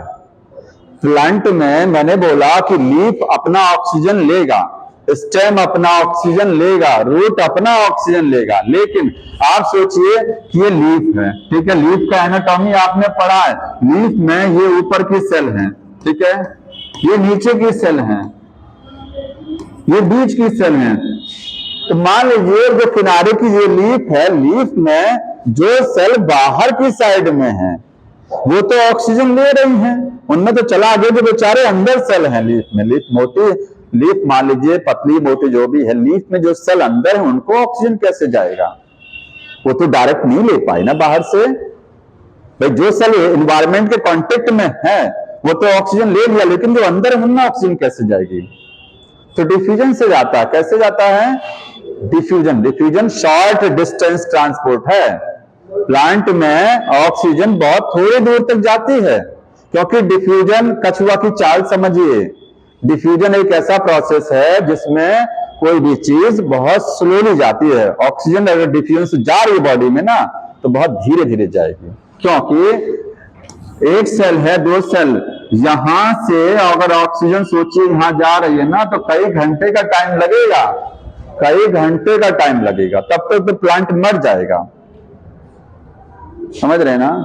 तो प्लांट में ऑक्सीजन का ट्रांसपोर्ट होता है, लेकिन शॉर्ट डिस्टेंस होता है, क्योंकि प्लांट में जितने भी पार्ट हैं वो सब अपनी अपनी ऑक्सीजन खुद ले रहे होते हैं, और जो पार्ट सेल बीच में रहती हैं, छुपी रहती हैं, उनको ऑक्सीजन उनसे मिल जाती है डिफ्यूजन के द्वारा। बहुत लंबी दूरी ऑक्सीजन नहीं ट्रांसपोर्ट करता। हमारी बॉडी में ऑक्सीजन बड़ी लंबी दूरी तक जाती है। अगर डिफ्यूजन से हमारी बॉडी में ऑक्सीजन जाए, सोचिए, तो हम मर जाएंगे, बहुत से कई महीने लग जाएंगे डिफ्यूजन से यहां से पैर तक जाने में ऑक्सीजन को। बड़ा स्लो प्रोसेस होता है। समझ में आया? ये तो तीसरा यही है,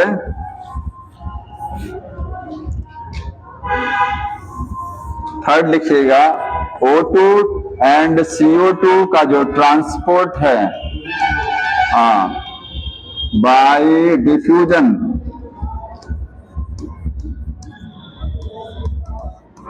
और डिफ्यूजन क्या होता है? वो शॉर्ट डिस्टेंस ट्रांसपोर्ट है।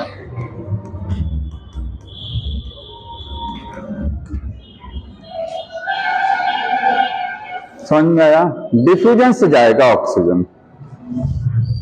अब हमको एक चीज ये बताइए, बहुत सारे प्लांट, बरगद का पेड़ है, बहुत मोटा है, ठीक है, उसमें ऑक्सीजन जो है, बाहर वाली सेल तो ऑक्सीजन ले रही है, अंदर वाली जो सेल है, अंदर वाली सेल सेंटर में जो है, मान लीजिए कोई स्टेम को आप काटते हैं तो बीच में ही तना मोटा है, उसमें बीच में जो सेल है सेंटर में, उनको ऑक्सीजन डिफ्यूजन से जाएगा या नहीं जाएगा? यही तो सोचने वाली बात है, उनको ऑक्सीजन जाएगी कि नहीं जाएगी? पहले ये बता दीजिए। हाँ,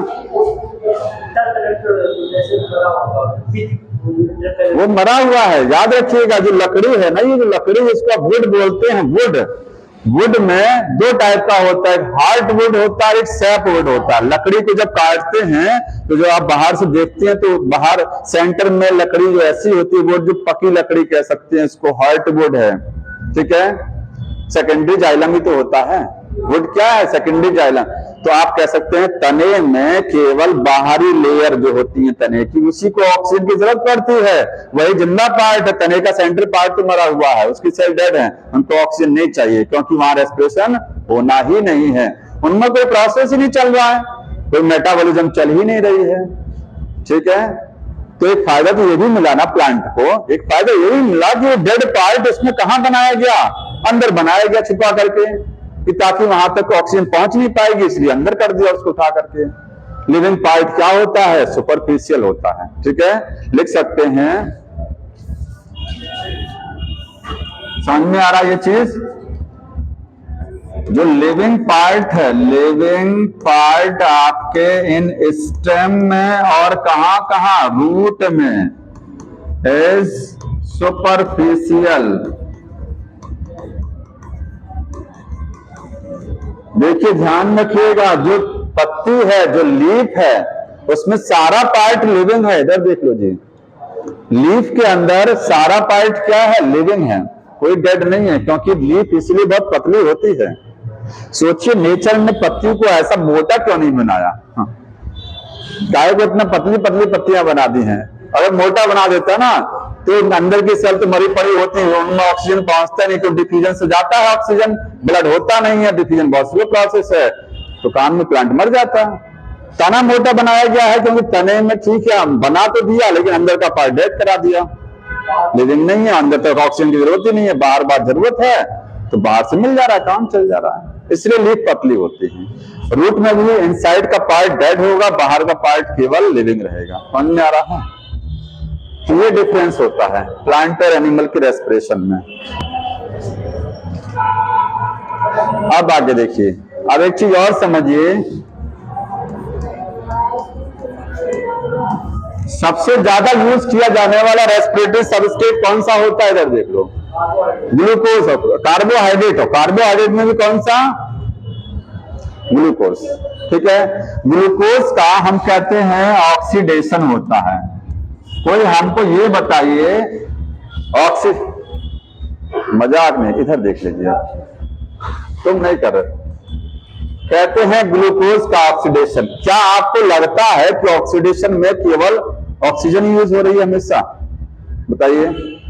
ऑक्सीडेशन का मतलब आपके दिमाग में ये जा रहा है कि ग्लूकोज के साथ ऑक्सीजन जुड़ रहा है तो ये ऑक्सीडेशन हो रहा हो, कार्बन डाइऑक्साइड और वाटर बन रहा है, यही तो रिएक्शन है रेस्पिरेशन की, सेलुलर रेस्पिरेशन की रिएक्शन यही है ना। तो क्या हमेशा ऑक्सीजन यूज होती है? अब आईवी श्वसन में ऑक्सीजन नहीं यूज होती है, तो फिर उसको ऑक्सीडेशन क्यों बोलते हैं? वहां भी ग्लूकोज का ऑक्सीडेशन हो रहा है। भाई एनारोबिक रेस्पिरेशन जब चलता है तो फूड वो वहां पर भी फूड का ऑक्सीडेशन होता है, लेकिन वहां ऑक्सीजन यूज नहीं हो रही होती है, तो क्यों इसको ऑक्सीडेशन कर दिया हमने? क्या हर चीज का ब्रेकडाउन ऑक्सीडेशन होता है?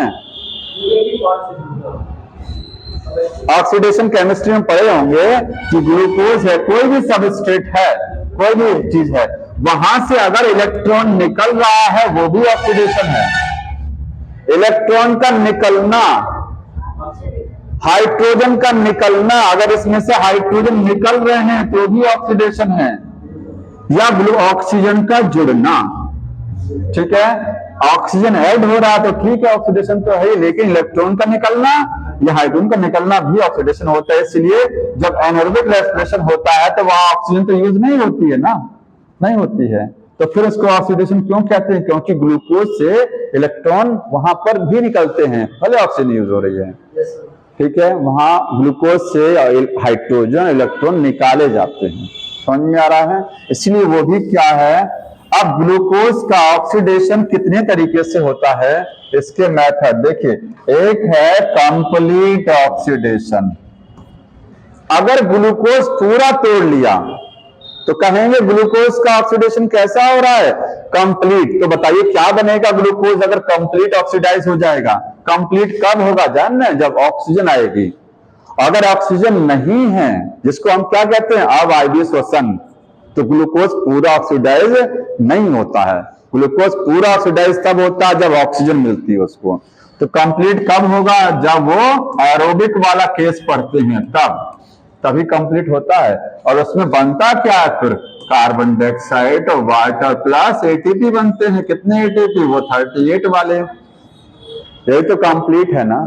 और दूसरा होता है इनकम्प्लीट ऑक्सीडेशन। तो इनकम्प्लीट में क्या होता है, पूरा ऑक्सीडाइज नहीं किया, अधूरा हो गया।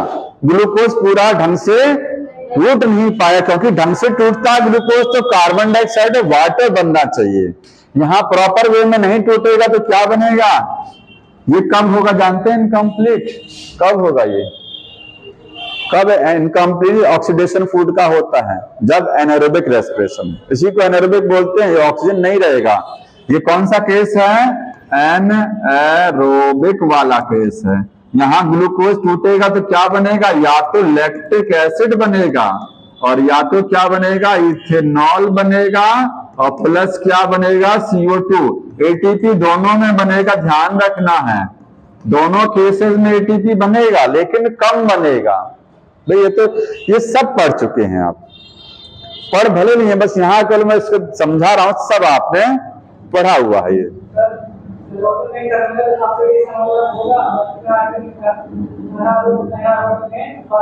हाँ नहीं, हाँ अब पार्शियल ही बताने जा रहे हैं, और पार्शियल और इनकम्प्लीट में कंफ्यूजन हो जाता है, एक चीज समझ लीजिए, वही मैं क्लियर करने जा रहा हूं। इसको मैंने बताने का मकसद यही था, इतना सब जान रहे हैं।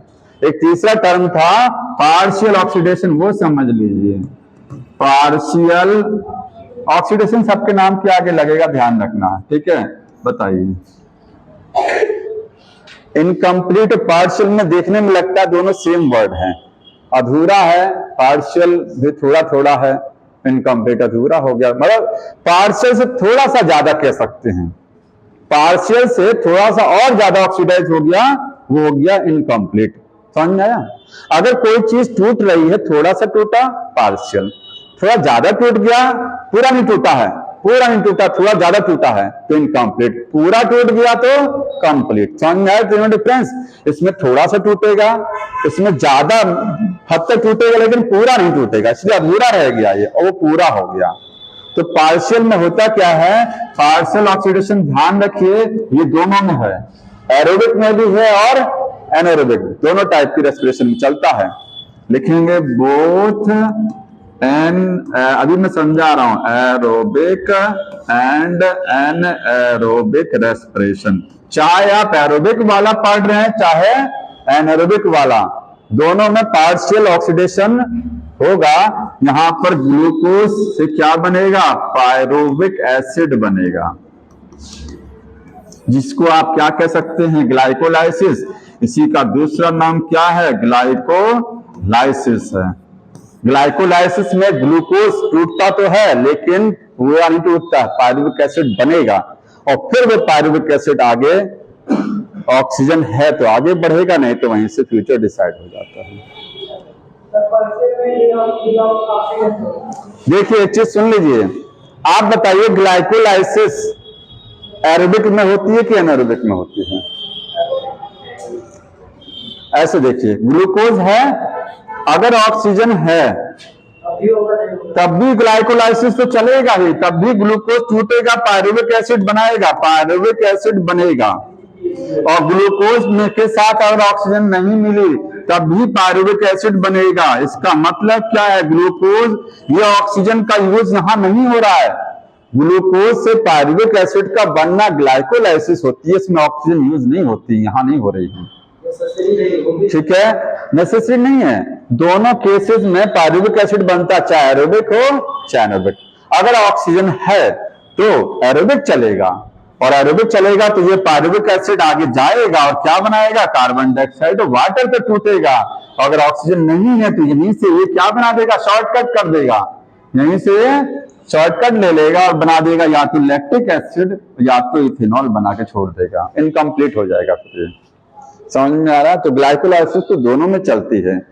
तो पार्शियल ऑक्सीडेशन का मतलब ग्लूकोज से केवल और केवल पायरुविक एसिड तक, उसी को पार्शियल बोलते हैं। तो एरोबिक में भी है और एनारोबिक में भी होता है। तो एनारोबिक में कहा जाए स्पेशली कौन सा होता है, तो कहेंगे इनकम्प्लीट वाला होता है, और कंप्लीट वाला कहां होता है, एरोबिक वाले में, ठीक है। ये हो गया। अब देखिए आगे क्या लिखा है, आगे लिखा गया होगा एरोबिक और एनारोबिक रेस्पिरेशन, ये दिया ना, ग्लाइकोलाइसिस है, अच्छा ग्लाइकोलाइसिस के बाद दिया है। कोई बात नहीं, ग्लाइकोलाइसिस को शॉर्ट फॉर्म में ग्लाइकोलाइसिस। देखिए 2 वर्ड से बना है ग्लाइकोलाइसिस। ग्लाइकोलाइसिस को ऐसे आप समझ लीजिए, एक मैं डायग्राम बना दे रहा हूं, फ्लो चार्ट। ग्लूकोज है, किसका फ्लो चार्ट बना रहे हैं? ये रेस्पिरेशन का। कौन सा रेस्पिरेशन है ये? Cellular respiration. जो अभी तक पूरा चैप्टर पढ़ रहे हैं, इस चैप्टर में पूरे चैप्टर में क्या पढ़ना है उसका समरी देख लीजिए। ग्लूकोज जनरली यूज होता है, ग्लूकोज से क्या बनेगा? पायरोविक एसिड बनेगा। कितने पायरोविक एसिड बनेंगे? 2 बनेंगे। इस प्रोसेस को क्या बोलेंगे? ग्लाइकोलाइसिस। तो पहला स्टेप क्या होता है रेस्पिरेशन में? ग्लाइकोलाइसिस। अब पायरुविक एसिड से क्या बनेगा? Acetyl coenzyme A. Acetyl coenzyme A बनेगा। ठीक है, ये लिंक रिएक्शन, इसको क्या बोलते हैं? Link reaction. ये लिंक रिएक्शन है, क्या समझ में आया? ये ग्लाइकोलाइसिस। अगला स्टेप लिंक रिएक्शन, और एसिटाइल कोएंजाइम में से क्या चलेगा? ये चलेगा क्रेब्स साइकिल। तो तीसरा स्टेप कौन सा हो गया? Krebs cycle. ठीक है, बताइए कार्बन डाइऑक्साइड जो हम कहते हैं ना कि ग्लूकोज टूटता है, और ग्लूकोज के टूटने से क्या बनता है? CO2, वाटर और प्लस एनर्जी बनती है। ये CO2 कहां कहां बन रहा है बताएंगे? ग्लाइकोलाइसिस में कोई CO2 नहीं बनती, ध्यान रखना है, क्योंकि ऑक्सीजन यूज होता ही नहीं है। ऑक्सीजन यूज होगा तभी तो CO2 बनेगा ना। तो यहाँ CO2 इसमें नहीं दिखाएंगे। CO2 कहां दिखाएंगे? केवल आप CO2 आप बोलेंगे एक CO2 यहां बन रही है, 1 CO2, लेकिन चूंकि 2 पायरुविक एसिड हैं तो 2 CO2 टोटल बोलेंगे। कितनी CO2 बन रही है टोटल? 2 CO2 यहां बनेगा, और क्रेब्स साइकिल में टोटल कितना बनेगा? 4 CO2। और कितना टोटल बनता है ग्लूकोज से? 6 CO2 बनता है ना। तो 6 CO2 यहां पर आ जाते हैं, 6 CO2 हो गया। ठीक, वाटर कहां कहां है? तो वाटर तो कई जगह है, वाटर आपके लगभग सब में है। ठीक, एनर्जी कहां कहां बनती है? ATP। एनर्जी का मतलब ATP। बताइए ATP किस किस में बनेगा? यहां बनेगा कि नहीं बनेगा ATP? बनेगा ना, आप पढ़ेंगे अभी, इसमें ATP बनती है। कितनी बनती है अभी नहीं कैलकुलेट करा रहे, कंफ्यूजन हो जाएगा। इतना ध्यान रखिए, यहाँ पर ATP यहाँ पर बनेगा, इसमें बनेगा, यहाँ पर भी बनेगा ATP, इसमें सब में बनेगा। कैसे बनेगा? ETS के द्वारा, क्योंकि जो चौथा स्टेप है वो ETS होता है, इलेक्ट्रॉन ट्रांसपोर्ट सिस्टम होता है, उसके द्वारा ATP बनती है। ठीक है, एक चीज और देख लीजिएगा, मैं यहां एक लाइन लिख दे रहा हूं, इंपॉर्टेंट है। जो एनर्जी रिलीज होती है, एनर्जी जो रिलीज होती है किससे? फ्रॉम फूड से। कोई भी जो भोजन है उससे ऊर्जा रिलीज होती है ना भाई। हम खाना खाते हैं, प्लांट भी क्या है? फूड यूज कर रहे हैं, नहीं अपने द्वारा बनाए गए भोजन को यूज करते हैं। उससे जो एनर्जी रिलीज होती है कैसे होगा? रेस्पिरेशन से। एनर्जी जो रिलीज होती है उस एनर्जी को हम क्या करते हैं? ATP बनती है, उससे क्या बनेगा? ATP।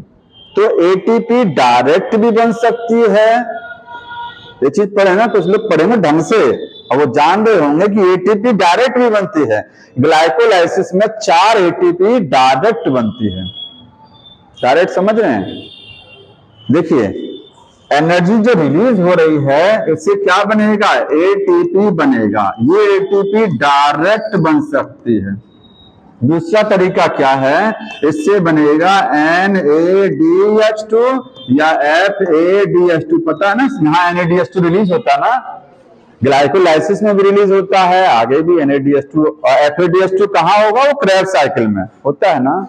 इससे भी इससे ATP बनेगा। इससे भी क्या होता है? इससे ATP बनती है, लेकिन ये वाली ATP क्या है? फिर वो डायरेक्ट नहीं बन रही है, वह एक NADH2 से 3 ATP, एक FADH2 से 2 ATP, तो वो डायरेक्ट नहीं बन रही है, ETS के माध्यम से बन रही है। कैसे बन रही है?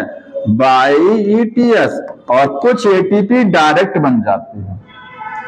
एक चीज और बचा हुआ, कोई बताएगा? एक चीज और है कि एनर्जी जो रिलीज होगी वो इसका एक तरीके से और स्टोर की जाएगी, GTP। GTP याद आ रहा है ना?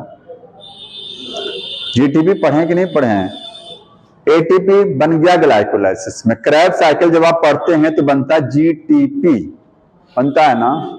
नहीं याद आ रहा है? नहीं याद आ रहा तो खोल लीजिए, ये देखिए यहाँ पर ये दो एटीपी बन रही है ना, एक ये डायरेक्ट बन रही है। आप डायग्राम देखिए, ग्लाइकोलाइसिस में नीचे जो दो बॉक्स दिए गए हैं, नीचे स्टेप नंबर 7 और स्टेप नंबर 10, ये जहां हाथ चल रहा है मेरा, 2 एटीपी बॉक्स दिखाई दे रहा है आपको, ये डायरेक्ट बन रहा है। 2 दिख रहा होगा, 4 हमने बोला क्योंकि यहीं से डबल होता है, वो आपको बताएंगे 4 होता है। ठीक, 4 एटीपी बन गया। और ये जो NADH2 आपको दिख रहा है, NADH2 कहीं कहीं लिखा रहता है, वो उससे एटीपी बनेगी। और ग्लाइकोलाइसिस क्रेब साइकिल में आप पाएंगे तो क्रेब साइकिल में ही जीटीपी लिखा गया होगा। देखिए FADH2 लिखा हुआ है, इससे एटीपी ATS से बनेगा। जीटीपी लिखा, देखो ये लिखा ना जीटीपी, जीडीपी से क्या बना? जीटीपी। ये डायरेक्ट एनर्जी बन रही है जीटीपी से, ये देखो जी, ये डायरेक्ट है, इसको एटीएस में नहीं जाना पड़ेगा। एटीएस में कौन जाएगा? केवल ये। तो एटीपी भी डायरेक्ट बनता है और जीटीपी भी क्या है? मतलब ऊर्जा, जैसे पैसा होता है, डॉलर है, रुपया है, और पता नहीं कौन कौन सी वैरायटी होती है ना, सब पैसा है, नहीं है? अलग अलग देश में अलग अलग पैसा चलता है, वो सब पैसा, ऊर्जा की ये सब पैसे हैं। ठीक है, अब ये जान लीजिए, ये है, ये भी एक उसका करेंसी है, जान लीजिए। ठीक है, स्टोर फॉर्म ऑफ एनर्जी, इसकी फॉर्म में स्टोर हो रही है। और ये क्या है? इससे ये बन रहा है एटीपी। ये बड़ा रुपया हो गया, टूट करके छोटा बन गया। समझ में आ गया? तो इतने तरीके से हो रहा है, इतना ध्यान रखना आपको। अब हमको पढ़ना कौन सा है? देखिए, हमको ये वाला स्टेप पहले पढ़ना है, ये वाला। ठीक है, ये वाला स्टेप हम पढ़ेंगे। ये छोटा नहीं है, देखने में छोटा लग रहा है, लेकिन ये स्टेप बड़ा है। अब बताइए, कुछ क्वेश्चन करा दूं कि मैं सीधे आगे बढ़ जाऊं? मैं सोच रहा हूं कुछ बता दूं, क्योंकि इसमें 3 दिन में हमको 4 दिन है, इसमें टाइम बहुत है, बहुत टाइम है। 10 मिनट आपने पहले नहीं याद दिलवाया, कोई बात नहीं है, अभी टाइम है, 4 बजे से है।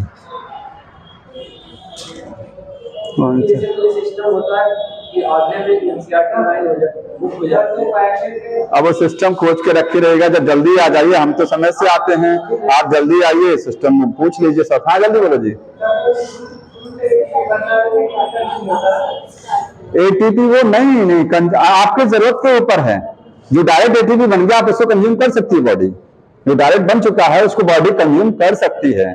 जो NADH2 से बनेगा, जब तक बनेगा नहीं तब तक कंज्यूम नहीं होगा। जब बन जाएगा तो आपके पास धन आ गया, आपकी मर्जी, आप तुरंत खर्च करो कि रखे रहो सजा के। हाँ बोलिए। हाँ, ATS के बाद में, तो ATS में तो एटीपी बनती है। एक NADH2 से 3 एटीपी ATS में बनेगा, एक FADH2 से 2 एटीपी ATS में बनेगा। वो जब तक बनेगा नहीं तब तक वो रुपया आप कैश नहीं करा पाएंगे। बनना तो चाहिए पहले। समझ में आ रहा है?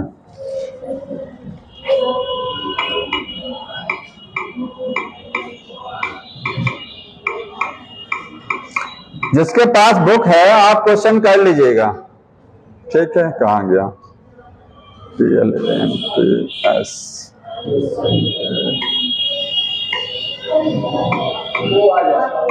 अरे वो आता नहीं है, क्या होता है जरा। जिसके पास बुक है ना, वो टॉपिक वाइज क्वेश्चन कर लीजिएगा आप खुद। टॉपिक वाइज में ज्यादा सही रहता है। हाँ, यहीं से देख लेते हैं ना, इसमें टॉपिक वाइज कहीं दिया है। देखो जी, इस बार नहीं आ रहा है क्या क्वेश्चन सेट? एक तो समस्या कभी कभी दिख, क्वेश्चन सेट जल्दी बताइए, कहीं दिख रहा है आपको? पिछली बार आ गया था। हाँ नहीं, टॉपिक वाइज देखना, कहीं टॉपिक वाइज लिखा है?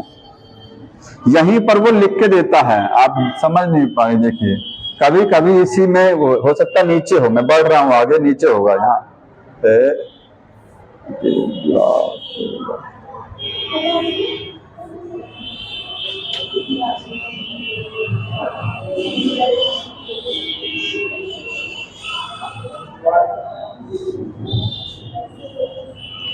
मिल नहीं रहा जी, क्या किया जाए?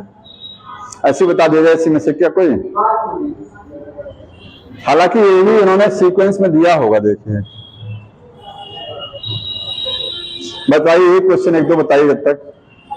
ड्यूरिंग द प्रोलॉन्ग फास्टिंग, जब ज्यादा फास्टिंग करते हैं in what sequence are the following organic compound used by the body. जब हम फास्टिंग करते हैं तो पहले क्या चीज टूटती है, फिर किसकी बारी, सबसे लास्ट में किसकी बारी आती है, बताइए। अच्छा क्वेश्चन है ये। पहले क्या टूटेगा, कार्बोहाइड्रेट। जब खत्म हो जाएगा तब किसकी बारी, प्रोटीन की बारी बाद में आती। ध्यान रखना, हड्डियां बाद में गलती है जब ऊपर पहुंचना होता है, उसके पहले फैट गलता है, उसके पहले स्किन के नीचे वाला फैट गलेगा। कार्बोहाइड्रेट, फैट, प्रोटीन, ये सीक्वेंस नोट कर लीजिएगा। कार्बोहाइड्रेट, फैट, प्रोटीन, समझ में? प्रोटीन सबसे लास्ट में गलती है, नोट कर लीजिए। कार्बोहाइड्रेट, फैट, प्रोटीन, ये ऑक्सीडेशन की सीक्वेंस हो गया। एट विच स्टेप ग्लाइकोलाइसिस, ये तो ग्लाइकोलाइसिस पढ़ेंगे तब आप समझेंगे। और अंडर विच ऑक्सीडेशन, ये भी नहीं है। Mitochondria, plant. हाँ ये बताइए, plant can get along without respiratory, और प्लांट में रेस्पिरेटरी ऑर्गन नहीं होते हैं, नहीं होते हैं, बताया मैंने। क्यों नहीं होते हैं? नहीं होते हैं लेकिन स्पेशल नहीं होता, ध्यान रखना है। प्लांट में रेस्पिरेटरी ऑर्गन है, पार्ट है, बट वो अंग नहीं है, विशेष अंग नहीं है, पार्ट तो है। ये सही है। प्लांट डू नॉट प्रोजेक्ट, ये भी सही है। Gas diffusion easily over the long, gas diffusion occurs over, ये गलत है। गैस का diffusion short distance, long distance तक गैस नहीं जाती है। ईच लिविंग सेल पूछा है, एक्सेप्ट यही वाला थर्ड समझ रहे हैं ना, वो क्या होना चाहिए, शॉर्ट डिस्टेंस। ठीक है, अब बताइए सुक्रोज किससे टूटता है? अगर सुक्रोज का सुक्रोज से एनर्जी बनानी है तो पहले सुक्रोज को तोड़ना पड़ेगा, डायरेक्ट यूज नहीं होगा। जानना है, वो ग्लूकोज ही, चाहे जो कार्बोहाइड्रेट हो, ध्यान सुनिएगा, चाहे सुक्रोज है, चाहे ग्लाइकोजन है, कुछ भी है, सबको टूट करके पहले ग्लूकोज बनाना पड़ेगा, तब रेस्पिरेशन होगा। डायरेक्ट नहीं जा सकते हैं, तो ग्लूकोज तक आना पड़ेगा। बताइए इन्वर्टेज कौन सा है? इन्वर्टेज है। ठीक है, कोफैक्टर प्रोपायरुवेट, Mg है इसमें आंसर। मैग्नीशियम, ये किसमें जानते हैं, किस चैप्टर से है? बायोमोलिक्यूल, बायोमोलिक्यूल से संबंधित है। लास्ट टॉपिक बायोमोलिक्यूल में कोफैक्टर दिया हुआ है, वहां से है। यहाँ क्यों दिया है? क्योंकि यहाँ ये एंजाइम का जिक्र आता है, एंजाइम यहाँ पढ़ा जाएगा, इसलिए यहाँ दे दिया है। ये आगे लास्ट का है, ये भी नहीं है इसमें। फैटी एसिड हो गया, ये क्या लिखा है? In the primary purpose of, तो ये जानते हैं कौन सा है जो आगे बताने जा रहे थे आपको, एरोबिक और एनारोबिक रेस्पिरेशन, वहां फर्मेंटेशन का जिक्र आएगा। टॉपिक वाइज नहीं मिला, समस्या तो ये हो गई। कल वही बुक लेके आना, कल से बड़ी समस्या होती है। बुक से हम जैसे कुछ जल्दी जल्दी बोल देंगे, मान लीजिए इसमें नहीं मिल रहा है, ठीक है, तो आपको बुक से बोल देंगे। 10 मिनट का टाइम लगता है। कैसी कलाकारी कर दें बताओ? जल्दी आइए तो कलाकारी करिए इसमें, जब जल्दी आइए समय से तो फिर हमको ही बताइए कैसे होता है।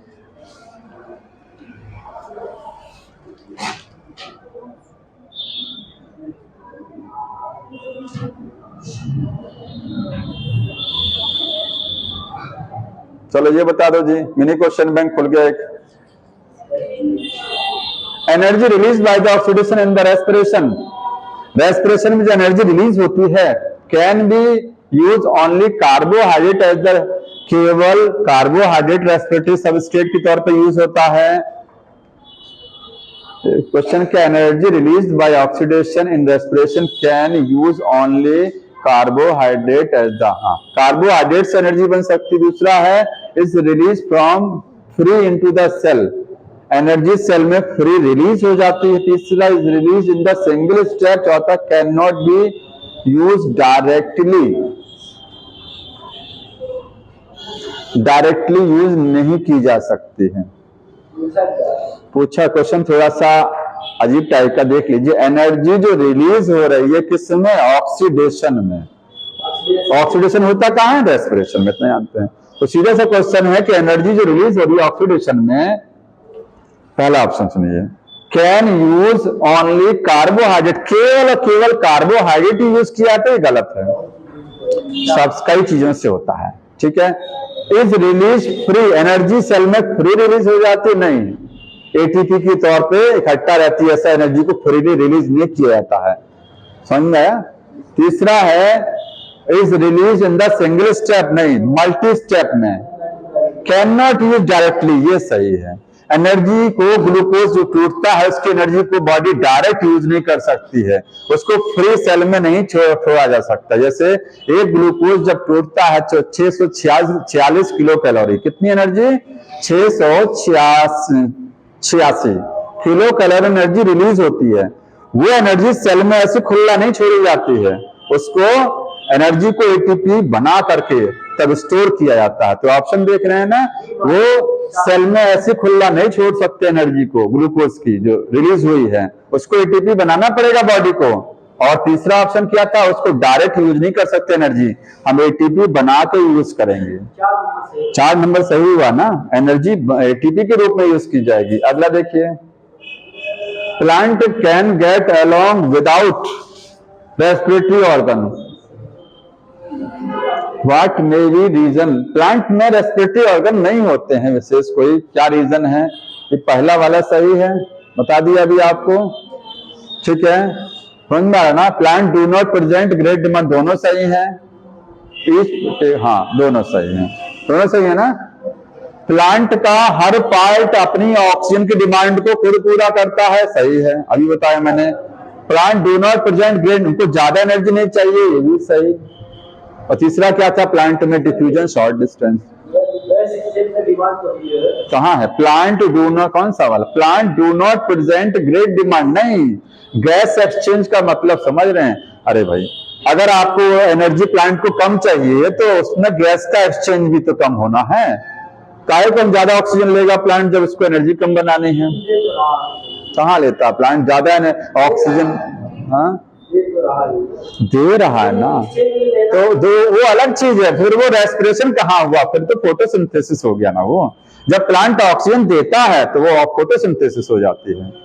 हम रेस्पिरेशन की बात कर रहे हैं कि उसमें ऑक्सीजन जो इनटेक हो रही है, तो कार्बन डाइऑक्साइड रिलीज हो रही है, ये बहुत ज्यादा नहीं ऑक्सीजन जाती है प्लांट में, क्योंकि एनर्जी कम चाहिए प्लांट को, ज्यादा चाहिए होती भाई, जितना ज्यादा एक्सरसाइज करेंगे उतना ही ऑक्सीजन आपकी बॉडी में ज्यादा जाना चाहिए, प्लांट में एनर्जी कम जरूरत है। दोनों सही है। मोस्ट चलिए बताइए, least part of the surface in contact with this argument forward in the section. अब सेक्शन कहाँ गया? 12.1 पता नहीं कहाँ गया, कहीं लिखा गया है 12.1 सेक्शन, हमको लगता है बुक का है ये, ठीक है। बोल रहा है वहां ऐसा लिखा हुआ है कि most cell of the plant have at least a part of their surface in contact with air. Book में 12.1 सेक्शन में लिखा है कि प्लांट की बॉडी का ज्यादातर हिस्सा, मोस्ट पार्ट प्लांट का कहां रहता है? कांटेक्ट विथ एयर, एयर के कांटेक्ट में रहता है। दिस आर्गुमेंट इज फेवर, ये क्या चीज को फेवर करता है? ये बताता है कि प्लांट के सारे पार्ट अपनी ऑक्सीजन की डिमांड को खुद पूरा करते हैं, क्योंकि लीफ अलग पूरा कर रही है, स्टेम अलग